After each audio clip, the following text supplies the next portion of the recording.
नमस्ते बच्चों, मैं आशा चौहान। स्वागत है आपका हिंदी क्लास 8th में।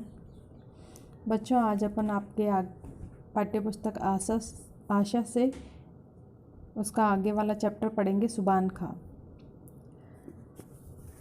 इस कहानी के माध्यम से समाज को भाईचारे का संदेश मिलता है। इंसानियत हर धर्म से ऊपर है, यही इस कहानी का संदेश है। तो शुरू करते हैं।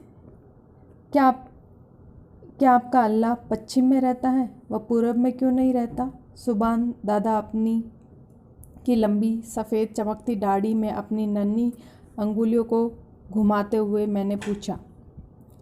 उनकी चौड़ी उभरी पर पेशानी पर एक उल्लास की झलक और दाढ़ी की सघनता में दबे पतले अधरों पर एक मुस्कान की रेखा उड़ गई।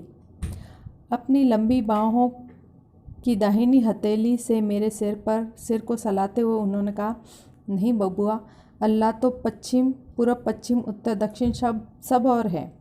तो फिर आप पश्चिम की ओर खड़े होकर नमाज क्यों पढ़ते हैं? पश्चिम की ओर के मुल्क में अल्लाह के रसूल आए थे।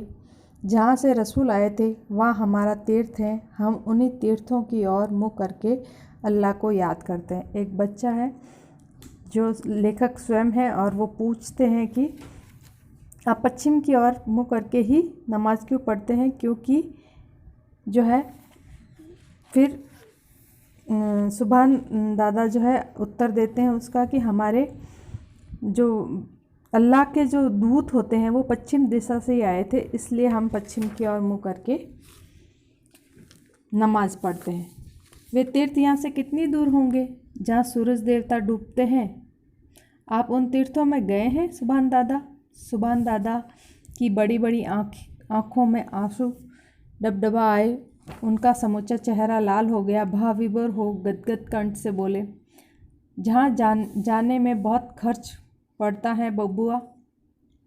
मैं गरीब आदमी ठहरा ना, इस बुढ़ापे में इतनी मेहनत मशक्क़त कर रहा हूँ कि कहीं से कुछ पैसे बचा पाऊँ और पाक जगह की जियारत कर आऊँ। जब बच्चा पूछता है लेखक जो है वो कि आप अपने तीर्थ होके आ गए क्या, तो वो पूछता है कि नहीं, मेरे मेहनत करने के बाद में इतने पैसे बचते ही नहीं कि मैं उस पाक की जियारत कर आऊँ, लेकिन फिर भी कोशिश कर रहा हूँ कि मैं उस पवित्र स्थान पर के दर्शन कर आऊँ। उनकी आँखों को देखकर मेरा बचपन का दिल भी भावना से ओतप्रोत हो गया। मैंने उनसे कहा, मेरे मामा जी से कुछ कर्ज क्यों नहीं ले लेते दादा? कर्ज के पैसे से तीर्थ करने में सवाब अर्थात पुण्य नहीं मिलता बबुआ। अल्लाह ने चाहा तो एक साल में इतने पैसे जमा हो जाएंगे कि मैं किसी तरह वहाँ जा सकूँ। तो बच्चा कहता है कि आपको आपके जियारत दर्शन करने जाना है आपके पवित्र स्थान पे, तो आप मेरे मामा जी से कर्ज क्यों नहीं ले लेते? तब सुभान दादा जो है वो जवाब देते हैं कि कर्ज के पैसों से तीर्थ करने पर पुण्य नहीं मिलता। और आगे कहते हैं कि अल्लाह ने चाहा तो साल भर में इतने पैसे जमा कर लूँगा कि किसी तरह से जो है वो मैं तीर्थ कर आऊँ। फिर बच्चा कहता है कि वहाँ से मेरे लिए सौगात लाइएगा। तो सुभान दादा कहते हैं कि हाँ, मैं आपके लिए वहाँ से छुआरे लेके आऊँगा। इतनी देर में बच्चा दूसरा सवाल करता है कि सुभान दादा कहते हैं कि मजदूरी भर पूरा काम नहीं करने पर अल्लाह नाराज़ हो जाते हैं। तब बच्चा कहता है, क्यों, आपके जो अल्लाह है वो बहुत गुस्से वाले हैं क्या? इस प्रकार से दोनों की बातचीत जो है वो चलती है और सुभान दादा झट और कन्नी और वसूली पकड़कर दीवार पे काम करने लगते हैं। सुभान दादा जो है बहुत अच्छे मकान बनाने वाले हैं।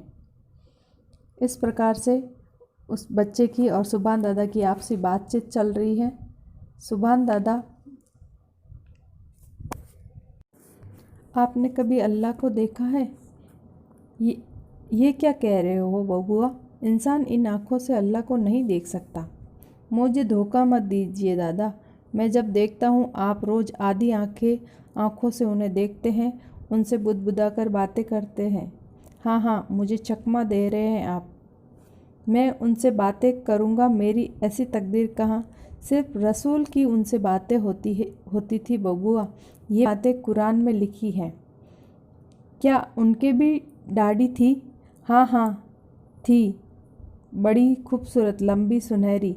अभी भी उनकी दाढ़ी के कुछ बाल मक्का में रखे हैं। हम अपने तीर्थ पर उन बालों के दर्शन करते हैं।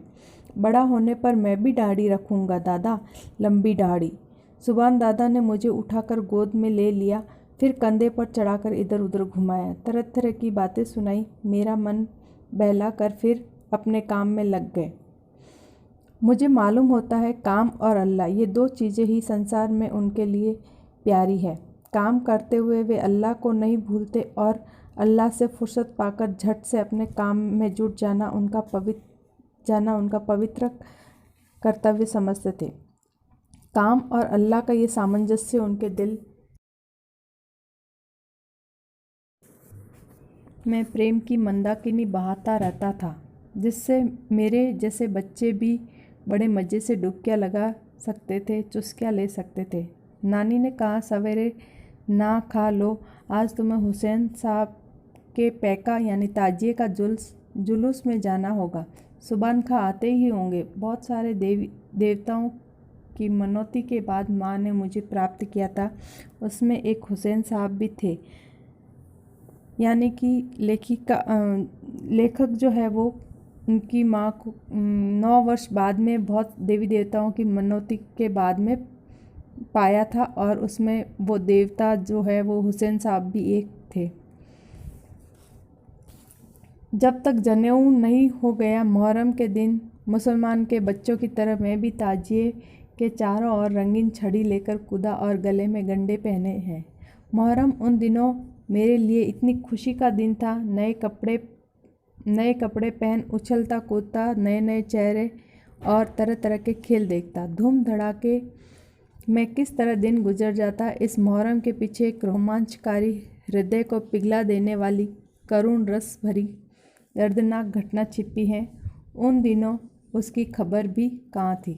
लेखक कहते हैं कि मुहर्रम जो एक शोक वाला पर्व है, लेकिन फिर भी मैं बचपन में मेरे को इस बात की जानकारी नहीं होने के कारण जो है मैं बहुत खुशी के साथ में इस त्यौहार को मनाता था।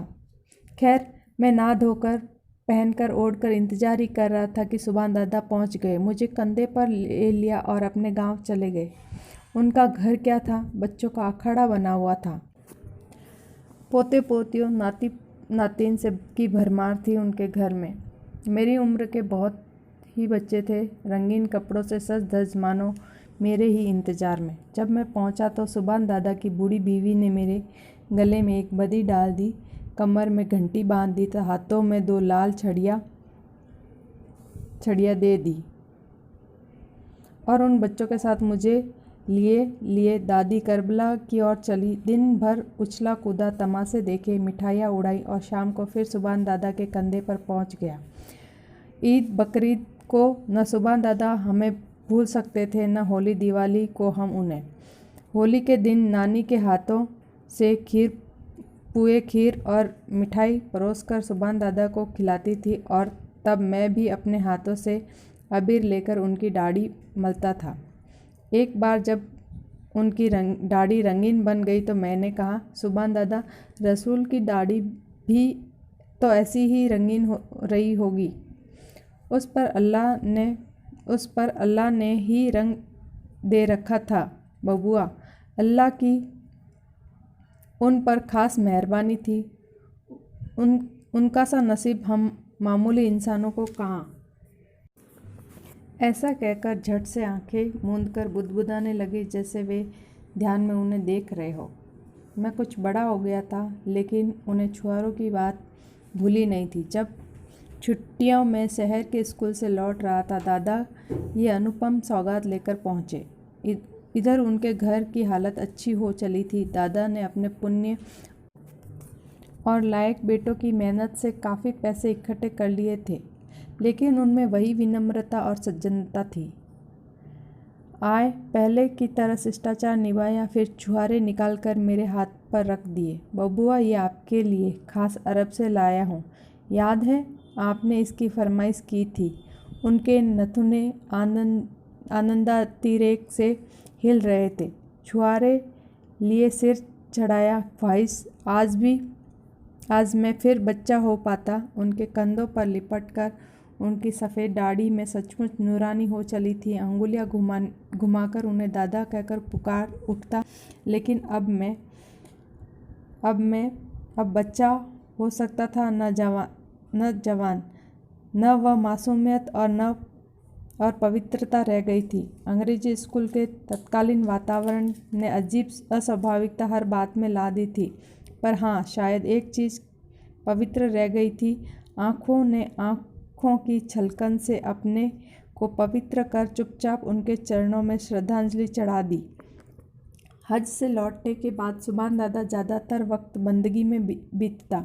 दिन भर उनके हाथों में तस्बीह यानी जप की माला के दाने घूमते और उनकी ज़बान अल्लाह की रट लगाए रहती। इलाके भर में बुजुर्गों की धाक थी।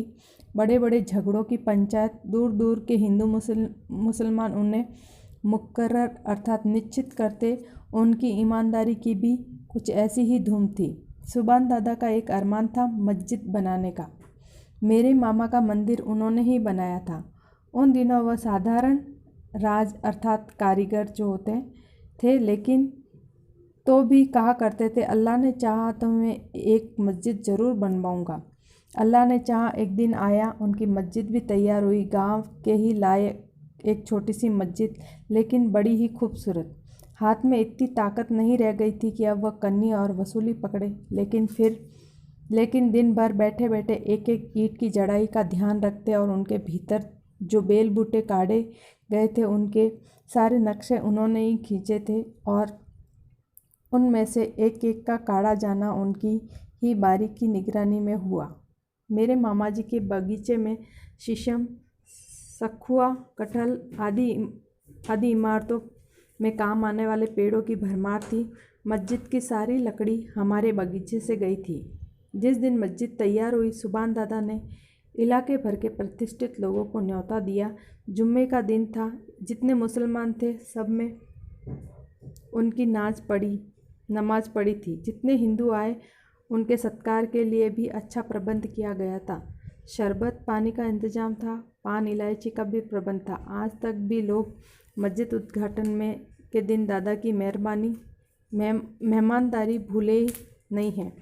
ज़माना बदला। मैं अब ज़्यादातर शहर रहता। शहर में आए दिन हिंदू मुसलमान के दंगे के अखाड़े सज जाते थे।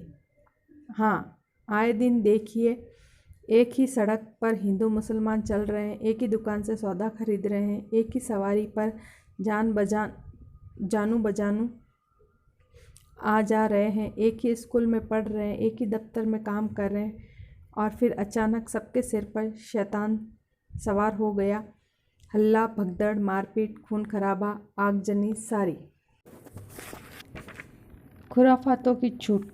न घर महफूज, न शरीर, न इज्जत, प्रेम, भाईचारा और सहृदयता के स्थान पर घृणा, विरोध और नरसंस हत्या का नग्न नृत्य। शहरों की वह बीमारी धीरे धीरे देहात में भी घुसने लगी। गाय और बाजे के नाम पर तकरारें होने लगी। जो जिंदगी भर कसाई खानों के लिए अपनी गाय बेचते रहे, वे एक दिन किसी एक गाय के कटने के नाम सुनकर ही इतने इंसानों के गले काटने को तैयार होने लगे, जिनके शादी ब्याह, व्रत त्योहार बिना गाजे बाजे के नहीं होते, जो अपनी मुहर्रम की गमी को गाजे बाजे की धूम किए रहते। वे ही अपनी मस्जिद के सामने से गुजरते हुए 1 मिनट के बाजे पर खून की नदियाँ बहाने को उतारू हो जाते। कुछ पंडितों की बन आई, कुछ मुल्लाओं की चलती बनी। संगठन और तंजीम के नाम पर फूट और कलह के बीज बोए जाने लगे। लाठियाँ उछली, छुरे निकले, खोपड़ियाँ फूटी, अंतड़ियाँ बाहर आई। कितने नौजवान मरे, कितने घर फूके। बाकी बच गए खेत खलियान। वे अंग्रेजी अदालत के खर्चे में फूक गए। खबर फैली इस साल सुभान दादा के गांव के मुसलमान भी कुर्बानी करेंगे। इलाके में मुसलमान कम थे, लेकिन उनके जोश का क्या कहना। इधर हिंदुओं की जितनी गाय पर ममता न थी, उससे ज़्यादा अपनी जायदाद पर घमंड था। तनातनी का बाजार गर्म। खबर ये फैली कि सुभान दादा की मस्जिद में ही कुर्बानी होगी। ये सुभान दादा की मस्जिद में कुर्बानी नहीं, ऐसा नहीं हो सकता। अगर हुई तो क्या होगा, हमारी नाक कट जाएगी। लोग क्या कहेंगे। इतने हिंदुओं के रहते गौ माता के गले पर छुरी चली।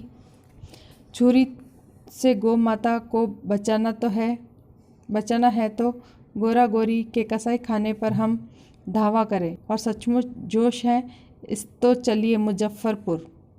अंग्रेजी फ़ौज की छावनी में जहाँ मोटी ताजी बिच्छियाँ काटी जाती हैं, लेकिन वे हमारी आंखों से दूर है। देखते हुए मक्खी कैसे निगली जाए। माफ़ कीजिए, दूर नज़दीक की बात नहीं, बात है हिम्मत की, ताकत की। छावनी में आप नहीं जा सकते, इसलिए वहाँ सीधे तोप के मुंह में पड़ना होगा। यहाँ मुसलमान एक ही मुट्ठी हैं, इसलिए आप टूटने को उतावले हैं। आप सुभान का पक्ष ले रहे हैं, दोस्ती निभाते हैं, धर्म से बढ़कर दोस्ती नहीं। कुछ नौजवानों को मेरे मामा जी की बात ऐसी लगी कि वहाँ से उठकर चल दिए। लेकिन जितना भी गुस्सा किया जाए, चीखा चिल्लाया जाए, ये बात थी कि मामा की बिना रजामंदी के किसी बड़ी घटना के लिए कोई पैर उठाने की हिम्मत नहीं कर सकता था। उधर सुभान दादा के दरवाजे पर भी मुसलमानों की भीड़ थी। न जाने दादा को कहाँ से जोश आ गया और वह कड़क कर कह रहे हैं, गाय की कुर्बानी नहीं होगी। मैं फालतू बातें सुनने को तैयार नहीं हूँ। तुम लोग हमारी आंखों के सामने से हट जाओ। क्यों नहीं होगी? क्या हम मज़हब के नारे छोड़ देंगे? मैं कहता हूँ ये मज़हब नहीं, मैं हज से ही आया हूँ। कुरान मैंने पढ़ा है, गाय की कुर्बानी लाजमी नहीं है। अरब के लोग दुम्मे और ऊँट की कुर्बानी करें तो वे रोने वाले कौन होते हैं? हमारे मज़हब में वे दस्तंदाजी क्यों करेंगे? उनकी बात उनसे पूछो। मैं मुसलमान हूँ, कभी अल्लाह को नहीं भूला हूँ। मैं मुसलमान की हैसियत से कहता हूँ कि मैं गाय की कुर्बानी नहीं होने दूँगा। दादा की समूची दाढ़ी हिल रही थी, गुस्से से चेहरा लाल था, होठ फड़फड़ा रहे थे, शरीर तक हिल रहा था। उनकी ये हालत देखकर सभी चुप रहे, लेकिन एक नौजवान बोल उठा, आप बूढ़े हैं, आप अलग बैठिए, हम काफिरों को समझ लेंगे। कुल्लू का बेटा, जबान संभाल कर बोल। तू इन्हें काफिर कह रहा है और मेरे बुढ़ापे पर मत जा। मैं मस्जिद चल रहा हूँ, पहले मेरी कुर्बानी होगी, फिर गाय की कुर्बानी हो सकेगी। सुभान दादा वहाँ उसी तनातनी के हालात में मस्जिद में आए, नमाज पढ़ी, फिर तस्बीह लेकर मस्जिद के दरवाजे पर की तख्त पर मेरी लाश पर ही कोई भीतर घुस सकता है कहकर बैठ गए। उनकी आंखें मूंदी हैं, किंतु आंसुओं की लड़ी उनके गालों से आती उनकी दाढ़ी को भिगोकर गिरती जा रही है। साथ में तस्बीह के दाने हिल रहे हैं और होठों पर जरा जरा जुम्बिश नहीं तो उनका समूचा शरीर संगमरमर की मूर्ति सा लग रहा, निश्चल निस्पंद। धीरे मस्जिद के नज़दीक लोग इकट्ठा होने लगे, पहले मुसलमान फिर हिंदू भी।